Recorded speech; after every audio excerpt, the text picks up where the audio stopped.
안녕하세요, 빌런입니다. 이번에 리뷰할 브랜드는 크리스토퍼 와드, 줄여서 크와드, 샌드허스트입니다. 첫 번째 리뷰 때는 제가 미처 전달하지 못했던 내용들을 추가하면서 영상의 퀄리티까지 업그레이드 했습니다. 많은 분들이 오해하시는 것 같아요. 제가 다른 리뷰를 통해서 크와드란 브랜드에 대해서 긍정적으로 언급한 경우가 많아요. 가끔 댓글을 보면 제가 크와드란 브랜드를 애정하는 줄 아시는데요. 아닙니다. 거의 모든 디자인이 제 취향과는 너무 동떨어져 있어요. 그래도 장점이 너무나 확실한 브랜드라 이 브랜드가 가진 특별한 매력에 대해서 언급하고 지나갈게요. 크와드의 최대 장점은 현존하는 모든 시계 브랜드를 통틀어도 가격 대비 퀄리티에 대해서는 비빌만한 브랜드가 없다는 겁니다. 이 브랜드가 시계를 만들어서 과연 남겨먹는 게 있을까? 한 문장으로 거품이 없다, 한 단어로 해자. 가끔 시계에다가 가성비라는 단어를 붙일 수 있느냐고 되묻는 분들이 있어요. 부가적으로 애플워치가 최고다라고 말씀하시면서요. 아마도 그분들은 우리 같은 시계 애호가는 아니겠죠. 시계 애호가 사이에는 가격에 적절한 케이스 마감, 가격에 적절한 무브먼트, 가격에 적절한 무브의 수정, 가격이 적절한 브레이슬릿이 어느 정도 정해져 있어요. 그 기준들을 바탕으로 가성비라는 단어를 값비싼 시계에 붙일 수 있는 겁니다. 티소급의 시계와 미도급의 시계, 태그호이어급의 시계, 오메가급의 시계, 롤렉스급의 시계, 랑에급의 시계, 리차드밀급의 시계, 전부 눈에 보이는 격차가 있어요. 크와드의 워치메이킹 수준은 미도와 태그호이어 사이에 있다고 생각해요. 크와드는 뒤가 없습니다. 일반적인 시계 브랜드는 시계를 만들 때 완벽하게 만들지 않아요. 완벽한 시계를 못 만드는 게 아니라 안 만드는 겁니다. 다음에 출시할 모델을 위해서요. 그리고 아주 가끔 완벽에 가까운 모델을 만들어서 한정판으로 팔아먹죠. 하지만 크와드는 그런 귀찮은 짓을 하지 않습니다. 그리고 워치메이킹의 마인드가 시계 브랜드 입장이 아니라 시계 애호가의 입장에서 생각해줘요. 때문에 크와드의 시계를 경험하는 데 있어서 시계에 눈치를 볼 필요가 없어집니다. 크와드의 시계를 경험해 보신 분이라면 제 말뜻을 이해할지도 모르겠네요. 샌드허스트는 특별합니다. 시계를 선택하는 기준이 점점 까다로워지는 시계 애호가들의 선택을 받기 위해서는 시계는 장점이 뛰어난 게 아니라 단점이 없어야 돼요. 그리고 그것보다 더 중요한 건 그 모델에 대안이 없어야 합니다. 하위 호환 혹은 상위 호환이 존재하는 순간 언제든지 그 시계는 대체될 수 있어요. 아쿠아레이서를 사면 시마스터가 보이고 시마스터를 사면 서브마리너가 보입니다. 그러면 지금부터 저와 괜찮은 밀리터리 워치를 만드는 현행 시계 브랜드를 뽑아봅시다. 제일 먼저 떠오르는 모델은 해밀턴의 카키필드 메카니컬과 W10이네요. 여기에 CWC, MWC, 부활한 더티더즌 티모르와 베르텍스, 타임팩터의 스미스, MK2, 세리카, CWC, MWC, 스미스, MK2의 시계들은 퀄리티가 맞춰주지 못하고 세리카는 실물을 못 봐서 모르겠습니다. 하키필드 메카니컬과 티모르는 호불호가 갈리는 샌드블라스트 마감을 가지고 있고 베르텍스는 졸라 비싼 데다 코드가 없으면 구매조차 불가능해요. 100만원대 초반으로 일정 수준 이상의 마감을 가지고 있으면서 무브먼트까지 받쳐주는 모델은 해밀턴의 W10과 크와드의 샌드허스트 뿐입니다. 여기에 엔드링크가 꽉 찬 쓸만한 브레이슬릿까지 챙겨주는 모델은 샌드허스트가 유일해요. 전 W10도 구매했어요. 두 개의 매력이 다르더라고요. 조금 더 경험해보고 리뷰하겠습니다.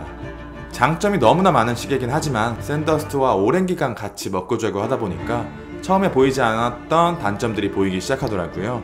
제가 뽑은 첫 번째 단점, 사이즈.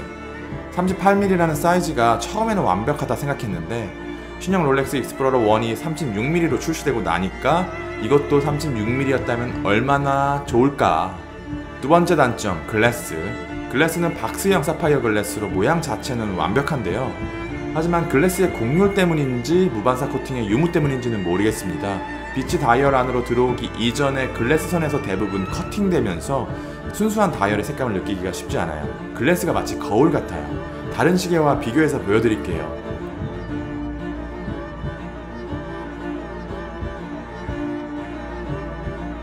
많이 다르죠? 대부분의 마이크로 브랜드는 워치메이킹 실력이 부족하기 때문에 다이얼, 챕터링, 케이스, 글래스, 핸즈의 높이 이것들 사이의 밸런스를 잘 못 잡습니다. 반면에 크와드는 달라요. 서로 다른 부품들이 원래부터 하나였던 것처럼 완벽하게 밸런스가 잡혀 있어요.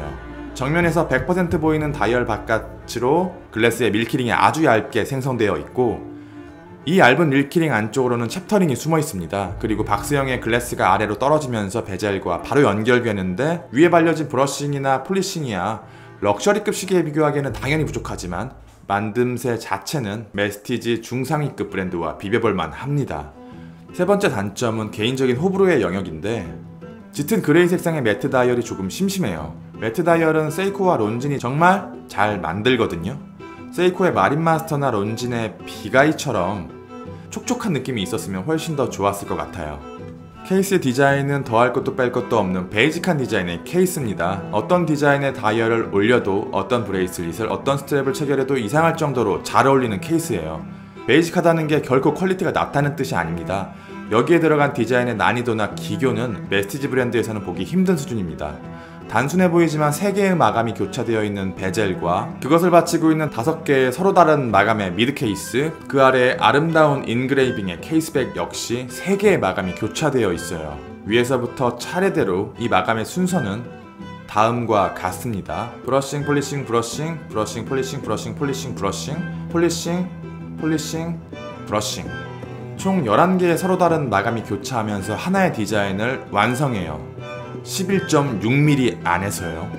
케이스백 역시 대충 만들지 않았어요. 엄청나게 화려하고 퀄리티가 높은 인그레이빙이 새겨져 있는데 자세히 보지 않으면 그 퀄리티를 느끼실 수가 없습니다. 조금 더 확대해서 볼까요?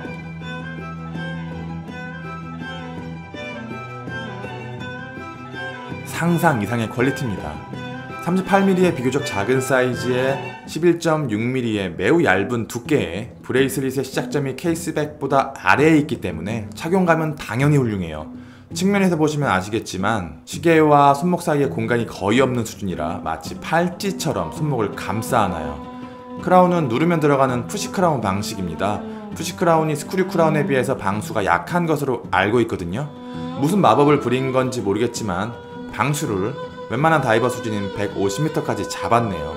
심해 잠수가 아닌 이상 물 걱정은 안 하셔도 됩니다. 무브먼트는 셀리타 범용 무브먼트를 수정해서 COSC 인증을 받았습니다. COSC 인증을 받기 위해서는 특별한 노력을 기울여서 무브먼트를 수정하고 인증 기간에다가 별도로 검사비를 내야 해요.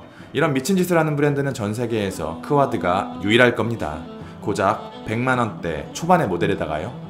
제가 샌더스트를 2번 구매했습니다. 첫 번째 리뷰 때 제가 단점으로 지적했던 건 브레이슬릿 사이의 소음이었는데 두 번째 구매한 이 모델에서는 그런 소음이 사라졌네요. 엔드링크에는 퀵 릴리즈가 적용되어서 줄질을 할 때 별도의 도구가 필요 없어요. 엄청 편하죠. 최근에는 콧대 높은 럭셔리 이상급의 브랜드 까르띠에를 시작으로 이 기능이 들어가기 시작했는데 롤렉스가 언제 적용할지 가장 궁금하네요. 버클에는 이지링크가 들어가 있어요. 대부분의 시계 브랜드는 이 기능을 넣지 않거나 플래그십 모델에만 넣어주죠. 이것이 있고 없고 착용감의 차이가 엄청 큽니다. 크와드는 생각이 없습니다. 박스형 사파이어 글래스, 퀵 릴리즈, 이지링크, COSC, 안티쇼크, 150m 방수 일단 다 때려박고 시작해요. 앞으로도 쭉 생각이 없었으면 좋겠습니다. 리뷰는 여기까지. 빌런이었습니다. 감사합니다.